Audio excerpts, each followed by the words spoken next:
අද අපි කතා කරන්නේ සාමාන්‍ය පෙළ ඉංග්‍රීසි ප්‍රශ්න පත්‍රයේ රචනාව වෙනුවට කෙනෙකුට ලියන්න පුළුවන් ස්ටෝරි රයිටින් එකක් ලියන්නේ කොහොමද කියන එක ගැනයි අද අපි කතා කරන්නේ. අදත් Be a Diamond YouTube channel එකට ඔයාලව සාදරයෙන් පිළිගන්නවා. ස්ටෝරි රයිටින් එකක් ලිවීමේදී ඔබට පේපරේ ප්‍රශ්නය එන විදිහ ගැන ඔබ අවධානය යොමු කරන්න ඕනේ. සමහර විට ඔබට එන්න පුළුවන් write a story beginning with the following sentence. කතන්දරයක් ලියන්න මෙන්න මේ පහත වාක්‍යයෙන් ආරම්භ කරන්න. එතකොට අපිට ඕන තැනකින් පටන් ගන්න බෑ. ප්‍රශ්න පත්‍රයේ මාතෘකාවකට අදාළව කතාවක් පටන් අරන් තිනවා. අපි ඒක කන්ටිනියු කරගෙන කතාව ඉස්සරහට ලියන්න ඕනේ. එහෙමත් නැත්නම් write a story based on the following situation කියලා දෙන්නත් පුළුවන්. සිද්ධියක් පදනම් කරගෙන ඉස්සරහට කතාව කරගෙන යන්න කියලාත් කියන්න පුළුවන්. ඊට පස්සේ කෙලින්ම දෙන්න පුළුවන් complete the following story කියලා පහත කතාව සම්පූර්ණ කරන්න කියලාත් ඔයාට ප්‍රශ්න පත්‍රයේ මේ ආකාර තුනෙන් එකක් විදිහට ප්‍රශ්නය දෙන්න පුළුවන්. එතකොට අපි කතාවක් ගොඩනගනකොට ඕනම කතාවක ආරම්භයක් තියෙන්න ඕනේ. කියන්නේ beginning එකක් තියෙන්න ඕන. ඊට පස්සේ කතාවේ සංවර්ධන අවධියක් තියෙන්න ඕන. ඒකට අපි කියනවා development කියලා. ඊළඟට කතාව මෙහිම ගලාගෙන යනකොට problem එකක් එන්න ඕන. එතකොට අපි ගැටලුවක් අපිට තියෙන්න ඕන කතාව ඇතුලේ. එතකොට introduce a problem or an unexpected event. බලාපොරොත්තු නොවූ දෙයක් අනපේක්ෂිත සිදුවීමක් වෙන්න පුළුවන්. ගැටලුවක් හෝ අනපේක්ෂිත සිදුවීමක් වෙන්න පුළුවන්. ඊළඟට ඔයා කතාවට දෙන්න ඕන සොලියුෂන් එකක්, විසඳුමක්. ඊට පස්සේ කතාවේ අවසානයේ එන්ඩින් එකක් තියෙන්න ඕනේ. ඒත් මෙන්න මේ කාරණා ගැන අවධානය යොමු කරමින් තමයි ඔයා කතාව දිගට ලියාගෙන යන්න ඕනේ. එහෙම නැත්නම් ඒක සම්පූර්ණ කතාවක් බවට පත්වන්නේ නැහැ. ඊට පස්සේ ඔබ කතන්දරයක් ලියන්න හිතාගෙන ඉන්නවා නම් ඔබ අනිවාර්යයෙන්ම simple past tense ගැන පූර්ණ අවබෝධයක් ලබා තිබීම අතිශයින්ම වැදගත් වෙනවා. ඊට අමතරව ඔබට past perfect tense පාවිච්චි කරන්න පුළුවන්. ඒ වගේම කතාවේදී ඔබට direct speech භාවිත කරන්නත් පුළුවන්කම තියෙනවා. ඉතින් මේ ව්‍යාකරණ දැනුම ගැන අවධානය ඔබ යොමු කරන්න ඕන. මේ සම්බන්ධයෙන් අපි අපේ channel එකේ පාඩම් සකස් කරලා දාලා තියෙනවා. ඔබට ඒවා බලලා නැවත මේ පාඩමට ඇවිත් බලන්න පුළුවන්. එහෙනම් අපි අද කතාවක් කොහොමද ගොඩනගන්නේ කියන එක උදාහරණ කතාවක් එක්ක ඉස්සරහට යන ගමන් සාකච්ඡා කරමු. හොඳයි. අද කතාව The Mysterious Bag. අභිරහස් බෑගය. අපි කොහොමද බලමු මේක ආරම්භ කරන්න පුළුවන් කියලා. කතාවක් ආරම්භ කරන විදිහ. එය වැසි සහිත සන්ධ්‍යාවක් වූ අතර මම තනිව නිවස බලා ඇවිදිමින් සිටින විට බස් නැවතුම් පළක් අසල කළු පැහැති බෑගයක් දුටුවෙමි. මෙහෙම සිංහල වාක්‍යයක් කියව ගමන් අපිට මේක ලියන්න අමාරුයි. බලන්න නමුත් කොච්චර ලේසිද කියලා. ඒක වැසි සහිත සන්ධ්‍යාවක්. මං කියවනේ past tense එකෙන් තමයි මේ කතාව හැම වෙලාවෙම ගොඩනගන්න ඕනේ. අපි කියනවා it was අතීතේ නම් it was a rainy evening. එය වැසි සහිත සන්ධ්‍යාවක්. It was a rainy evening. And ඒ වාක්‍ය දිගට ලියන නිසා I was walking home alone. I was walking past continuous tense එක. I was walking මම ඇවිදිමින් හිටියා කොහෙටද ගෙදරට. මං ගෙදර යන ගමන් හිටියේ කියන අදහස. I was walking home alone තනිවම. එහෙම යනකොට when I saw a black bag මං ගෙදර යමින් ඉන්නකොට මම දැක්කා කළු පාට බෑගයක්. near the bus stop. near the bus stop. near කියන නිපාත පදේ ළඟ කියන අදහස ගන්න. near a bus stop. Bus නැවතුම් පළක් ළඟ. මම වැසි සහිත සන්ධ්‍යාවක ඇවිදගෙන යනකොට ගෙදර මම දැක්ක කළු පාට බෑග් එකක් බස් නැවතුම්පල අසල. මම අවට බැලුවා. නමුත් බෑගේ අසල කිසිවෙකු සිටියේ නැහැ. I looked around. I looked. Simple past. I looked around. මම බැලුවා වටපිටාව. But ඒ වුණාට there was nobody. කිසි කෙනෙක් හිටියේ නැහැ. There was nobody. කවුරුවත් හිටියේ නැහැ. Near the bag. බෑගේ ළඟ. Near the bag. මුලදී එය අල්ලන්න මම බය වුණා. At first මුලින්ම at first I was afraid. මම බය වුණා. I am afraid. මම බයයි කියන්නේ මේක මම බය වුණා. I was afraid.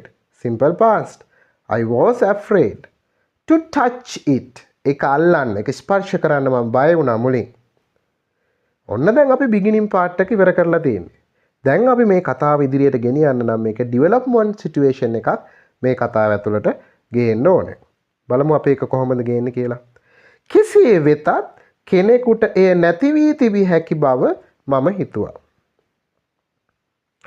කෙසේ වෙතත් however කොහොම වුණත් however I thought මං හිතුවා that someone might have lost it. කාට හරි කෙනෙක්ට ඒක නැති වෙලා තියෙනවා කියලා මං හිතුවා. කාගේ හරි බෑග් එකක් නැති වෙලා තියෙනවා කියලා මං කොහොම හරි හිතුවා. එබැවින් එහෙම නැත්නම් අපි කියන ඒ නිසා මම පරිස්සමින් බෑගේ අතටගෙන ඒ විවෘත කළෙමි. එම නිසා කියලා කොහොමද කියන්නේ? therefore I carefully picked up. pick up ඒක past එකට යනකොට pick කියන එකට ed එකතු කරනවා. picked up. I carefully picked up the bag. මම පරිස්සමින් බෑග් එක අහුලගත්තා. අහුලගෙන opened it. ඒක විවෘත කරලා බැලුවා. open it. ඒ විවෘත කළා. මගේ පුදුමයට එහි පොත් කිහිපයක්, මුදල් පසුම්බියක් සහ ජංගම දුරකථනයක් තිබෙන බව මම දුටුවා. මගේ පුදුමයට to my surprise මම හොයාගත්ත පොත් ටිකක්. I found some books. මම පොත් ටිකක් හොයාගත්තා. ක්‍රමාවක් දාලා අපිට තව හොයාගත්ත ඒවා ගොඩක් තියෙනවනේ ඒවා කියන්න පුළුවන්. a wallet පසුම්බියක් හොයාගත්තා. and a mobile phone දුරකථනයක්, ජංගම දුරකථනයක්. inside it ඒක ඇතුලේ. inside it ඒ තුල. මුදල් පසුම්බිය තුල හැඳුනුම්පතක්ද තිබුණි. There was also an identity card. There was also මෙතන also හැඳුනුම්පතක්ද. There was also an identity card in the wallet. පසුම්බිය තුල in the wallet. හැඳුනුම්පතේ තිබුණ නම නිමල් පෙරේරා කියලා. කොහොමද අපි මේක කියන්නේ? The name on the identity card. The name on the identity card. Identity card එකේ නම උනේ නිමල් පෙරේරා. අපිට කැමති නමක් දාගන්න පුළුවන්. was Nimal Perera. identity card එකේ නම උනේ නිමල් පෙරේරා. අන්න දැන් අපි දැන් සංවර්ධනාවදී හරි දැන් ඊළඟට අපි මේකෙන් ප්‍රොබ්ලම් එකක් නිර්මාණය කරන්න ඕනේ. එකපාර හදිසි අවශ්‍යතාවයක්. කොහොමද අපි කියන්නේ? හදිසියෙම ජංගම දුරකථනයේ නාද වීමට පටන් ගත්තේ. මොකද කලින් ජංගම දුරකථනයක් බෑග් එකේ තිබ්බා කියන එක කතාවට ගෙනල්ලා ඉවරයි. හදිසියෙම suddenly the mobile phone began to ring. The mobile phone began දුරකථනය පටන් ගත්තා. මොකටද? to ring නාදවන්නට. to ring නාදවන්නට. මම ඇමතුමට පිළිතුරු දුන්නා. කොහොමද අපි ඒක කියන්නේ? I answered the call. මම ඇමතුමට දුරකථනයට පිළිතුරු දුන්නා. I answered the call. ඊට පස්සේ කියනවා පැහැදිලි කරා මම මෙහෙම බෑග් එකක් හොයාගත්තා බස් නැවතුම්පල ළඟදී කියලා. කොහොමද කියන්නේ? I explained දෙකම අතීත කාලෙන් තියෙන හින්දා I එකක් විදිහට අරගෙන අපිට කියන්න පුළුවන් I answered the call and explained.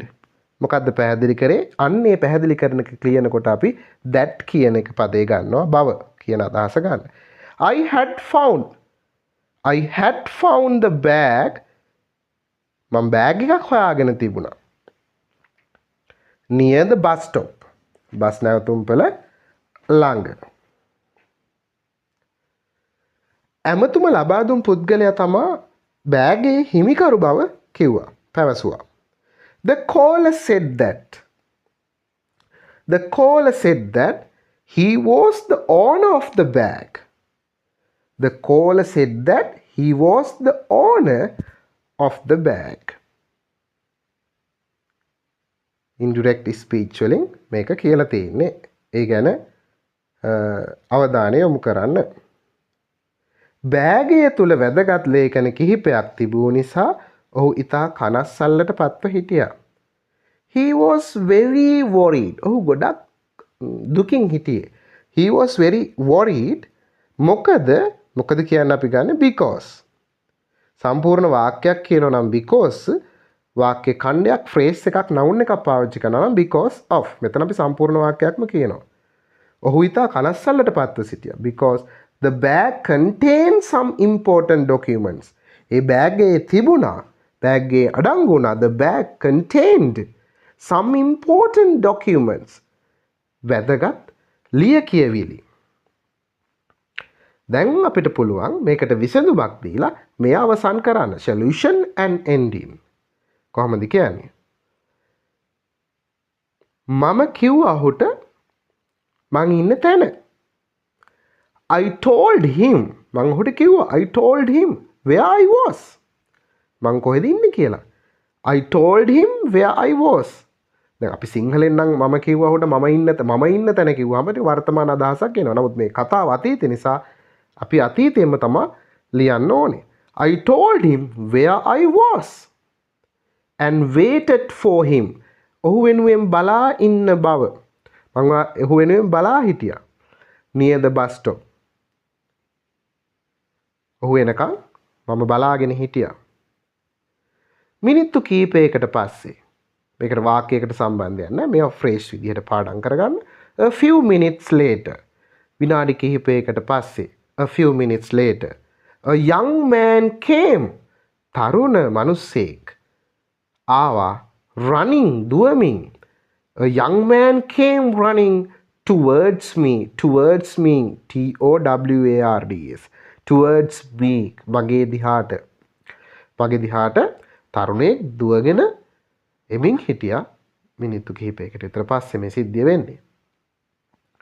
ඔහු බෑගේ පරීක්ෂා කරා. සරල වාක්‍යයක්නේ.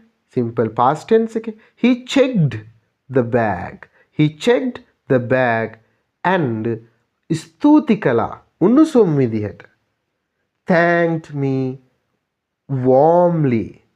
He checked the bag and thanked me warmly. ක්‍රියා දෙකම කරන්න එකම එක්කෙනානේ. එතකොට අපි he දෙකක් ලියන්න ඕනේ නෑ. He checked the bag and thanked me warmly. ඔහු මට මුදල් ලබා දීමට උත්සාහ කළ නමුත් මං එය බාර ගැනීම ප්‍රතික්ෂේප කළා. මේක බාරගත්තොත් සම්පූර්ණ කතන්දරයේ තියෙන natural ගතිය නැති වෙලා යනවා. He offered me some money. ඔහු මට සල්ලි ටිකක් දුන්නා. He offered me some money. මුදල් ටිකක්. ගාන දන්නේ නැහනේ අපි. He offered me some money. But I refused. නමුත් මම ප්‍රතික්ෂේප කරා. Simple past tense. But I refused to accept it. ඒක බාර ගන්නට. මම ඒ ප්‍රතික්ෂේප කරා ඒ බාර ගන්න එක. අවසානයේ මම සතුටු සිතින් මගේ නිවස බලා ගමන දිගටම ගියා. අවසානයේ finally ending එක කතාවේ finally අවසානයේ I continued my journey. මම මගේ ගමන නැවත පටන් ගත්තා. I continued my journey home. මම නිවසට යන ගමන නැවත පටන් ගත්තා. with a happy heart. සතුටු හදවතක් එක්ක. with a happy heart. with a happy heart. ඔයාට ඕන නම් අවසාන පණිවිඩයක් විදිහට ෆයිනල් මැසේජ් එකක් විදිහට මේක දෙන්න පුළුවන්. කොහොමද ඒක අපි දෙන්නේ? අවංක භාවයේ සහ කරුණාව සෑම විටම වටිනා බව මෙම කතාව අපට උගන්වයි. කොහොමද කියන්නේ? මෙම කතාව අපිට උගන්වනවා. The story teaches us. The story කිව්වහම එකයි. එහෙනම් teach කියන එක es දාලා ඒක වචන ක්‍රියාවක් බවට පත් කරගන්න ඕන. The story teaches us that honesty and kindness. අවංකකමයි කරුණාවන්තකමයි. honesty and kindness. දෙකක් එකතු වුණාම is නෙමෙයි are always valuable. කරුණාවන්තකමයි අවංකකමයි හැම වෙලාවෙම වටිනවා. අවංකභාවය සහ කරුණාව සෑම විටම වටිනා බව මෙම කතාව අපට උගන්වනවා. The story teaches us that honesty and kindness are always valuable. ඉතින් මේ කතාව හොඳට මතක තියාගන්න. මම අර කලින් කියපු කාරණාත් එක්ක එවිට ඔබට සාර්ථක ස්ටෝරි රයිටින් එකක් ඉංග්‍රීසි විභාගයට ලියන්න පුළුවන්කම ලැබෙනවා. එහෙනම් අලුත් පාඩමකින් නැවත හමු වෙමු. ඔබට සුබ දවසක්. ඔබගේ විභාග කටයුතු සියලු දේ සාර්ථක වේවා.